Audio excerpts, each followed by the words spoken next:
श्रीमती प्रियंका चतुर्वेदी जी। प्रियंका जी आप बोलें। सबसे पहले तो मैं आपका आभार व्यक्त करना चाहूँगी कि आपने मुझे बोलने का मौका दिया। समय कम है और समय मुझे कम दिया गया है, तो मैं बस यही कहूँगी, सबसे पहले तो राष्ट्रपति का जो अभिभाषण हुआ वो लोकसभा चुनाव के बाद ये पहला अभिभाषण था। तो मैं कहूँगी जो जनता ने लोकसभा से एक बड़ा संदेश भेजा है वो सराहनीय है और हमारी प्रजातंत्र की एक बड़ी जीत दिखाता है। सर, एक और संदेश ये चुनाव ने भेजा है। भगवान श्री राम कौशल्य पुत्र भी माने जाते हैं, भगवान श्री कृष्ण देवकी पुत्र भी कहे जाते हैं।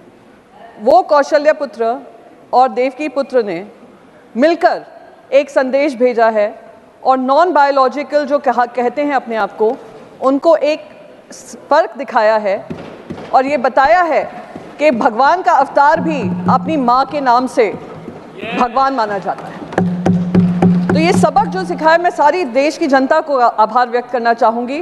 वो सारे बायोलॉजिकल वोटर्स जिन्होंने आकर नॉन बायोलॉजिकल को एक सबक सिखाया है, उसे ये कुछ सबक सीखेंगे। और यही कौशल्य पुत्र और देवकी पुत्र ने उत्तर प्रदेश से लेकर महाराष्ट्र तक, अयोध्या से लेकर नासिक तक भारतीय जनता पार्टी को हराया है। तो मैं उन सभी लोगों का आभार व्यक्त करना चाहूँगी। एक और चीज़ इस इलेक्शन ने हमें संदेश दिया है, देश की जनता को दिया है कि जो अहंकार से चलेगा उसको अहंकार ही खत्म करेगा। और ये जनता का अहंकार था, जनता का मत था, जिन्होंने आज विपक्ष को भी मजबूती से अपनी बात रखने का मौका दिया है। पर अभिभाषण में से कहीं भी ऐसा नहीं लगा कि केंद्र सरकार ने किसी तरीके की सबक सीखी है।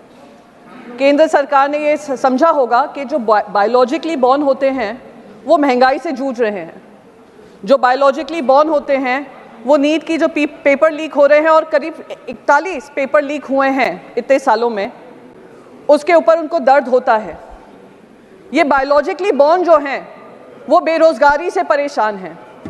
ये बायोलॉजिकली बॉर्न जो हैं वो महिलाएं जो सम्मान ढूंढती हैं, उम्मीद करती हैं कि सम्मान उनको दिया जाएगा। ये जो बायोलॉजिकली बॉर्न हैं, युवा हैं हमारे, वो अग्निवीर जैसी जो पॉलिसी लाई जाती हैं उससे जूझ रहे हैं, उसका शिकार हैं। जो बायोलॉजिकली बॉर्न हमारे किसान हैं वो भी त्रस्त हैं। पर उनके अभिभाषण में कुछ भी ऐसा नहीं दिया गया केंद्र सरकार की तरफ से जो दिखाता है कि कोर्स करेक्शन होने वाला है। तो मैं तो बस यही कहूंगी, सर बस रैप अप ही कर रही हूं, मैं ज्यादा समय आपका नहीं लूंगी। मैं बस यही कहूंगी कि आप ये अहंकार से चलते रहिए, ऐसे अभिभाषण उनके मुंह से बुलवाते रहिए और आने वाले समय में 240 से 40 के लिए आप तैयार रहिए। Thank you. जय महाराष्ट्र, जय हिंद सर।